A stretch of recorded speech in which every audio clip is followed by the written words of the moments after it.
মাত্র 10,000 এই মুহূর্তে বাংলাদেশের মার্কেটে সেরা কিছু স্মার্টফোন পাওয়া যাচ্ছে। আর এই সুন্দর স্মার্টফোনগুলোতে আয়ার ব্লাস্টার সেন্সর, পাঁচল কাটার ডিসপ্লে সহ রয়েছে অস্থির সব ফিচার। সো অনেক রিসার্চ এবং অ্যানালাইসিস করে এই ফোনগুলো সিলেক্ট করা হয়েছে।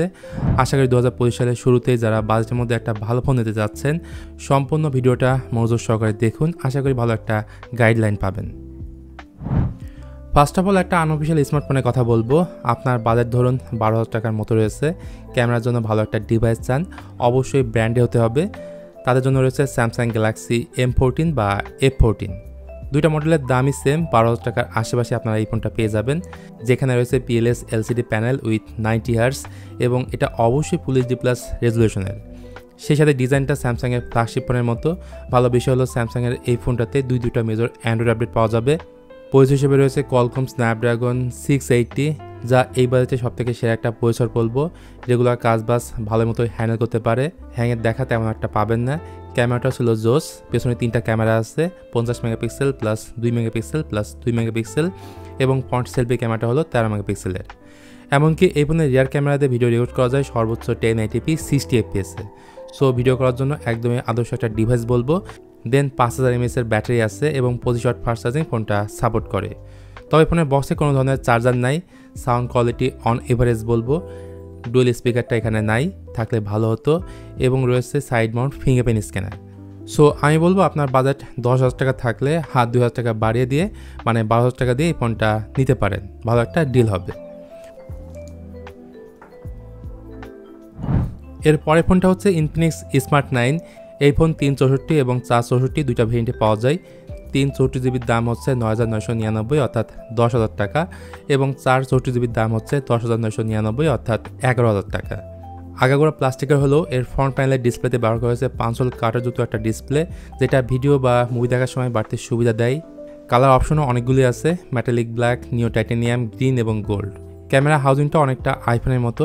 তার মধ্যে আছে 13 মেগাপিক্সেলের একটা প্রাইমারি ক্যামেরা এবং ফ্রন্টে আছে 8 মেগাপিক্সেলের সেলফি ক্যামেরা, যেটা দিয়ে 1080p 30 fps ভিডিও রেকর্ড করা যায়। এমনকি এত কম বাজেটের ফোনে ডুয়েল স্পিকারটা আছে, যেটা 200 পর্যন্ত ভলিউম বুস্ট করা যায়।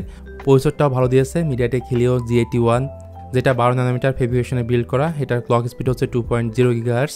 অন্যদিকে অ্যান্ড্রয়েড 14 এই ফোনটা রান করছে। সাইড মাউন্ট ফিঙ্গারপ্রিন্ট স্ক্যানারটা আছে ফোনটা লক এবং আনলক করার জন্য। তাছাড়া 5000 mAh বড় ব্যাটারি এবং তাকে চার্জ করার জন্য ফোনের সঙ্গে থাকছে কিন্তু 10 ওয়াটের চার্জার। সব মিলে ইনফিনিক্স স্মার্ট 9 গোছানো একটা প্যাকেজ বলেই মনে হচ্ছে আন্ডার 10,000 এর মধ্যে। এরপরে যদি মনে হয় একটা ব্যালেন্স টাইপের ফোন লাগবে, যেটা রিমোট হিসেবে ব্যবহার করা যাবে, দেখতে সুন্দর হতে হবে, সাউন্ড কোয়ালিটিও বেটার হতে হবে, এমন এক ফোন হচ্ছে টেকনো স্পার্ক Go 1। মোটামুটি কম বাজেটের ফোনে সব কিছুই আছে এই ফোনটাতে। 3টা ভেরিয়েন্টে এই ফোনটা পাওয়া যায়, 364, 464 এবং 4128। এদের দাম যথাক্রমে 9,999, 10,999 এবং 12,499 টাকা। এই ফোনটা ভালো লাগার পেছনে অন্যতম প্রধান কারণ হলো আয়ার ব্লাস্টার সেন্সর আছে। মানে আপনার বাসায় টিভি বা এসি রিমোট নষ্ট হয়ে যায়, তাহলে এই ফোন দিয়ে কিন্তু সেগুলো অপারেট করতে পারবেন।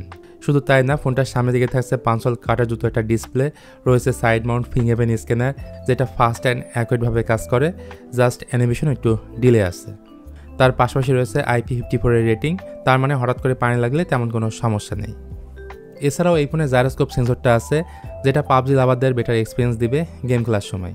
প্রসেসর হিসেবে থাকছে ইউনিসক T615, রিয়ারে 13 মেগাপিক্সেলের মেইন ক্যামেরা এবং ফ্রন্টে 8 মেগাপিক্সেলের সেলফি আছে। সো অন্যান্য এন্ট্রি লেভেল ফোনের ক্যামেরা সেটআপ যেমনটা হয়ে থাকে এটাতে আপনারা তেমনটাই পাবেন। সো আমি বলবো অ্যাটলিস্ট 4GB ভেরিয়েন্টে আপনারা নেবেন, সেক্ষেত্রে পারফরমেন্সটা আরও বেটার পাবেন। তো এই 3টা ফোনের মধ্যে কার কোনটা ভালো লাগছে অবশ্যই কমেন্টে জানান এবং 3টা ফোনই রিকমেন্ডেড আমাদের তরফ থেকে। সো ভিউয়ার্স, ভিডিওটা আপনাদের কাছে কেমন লাগলো সেটা অবশ্যই জানান কমেন্ট করে। ভিডিওটা ভালো লাগলে please hit the like button, share করতে পারেন আপনার বন্ধুদের সঙ্গে। তো দেখা হচ্ছে নেক্সট ভিডিওতে খুব তাড়াতাড়ি।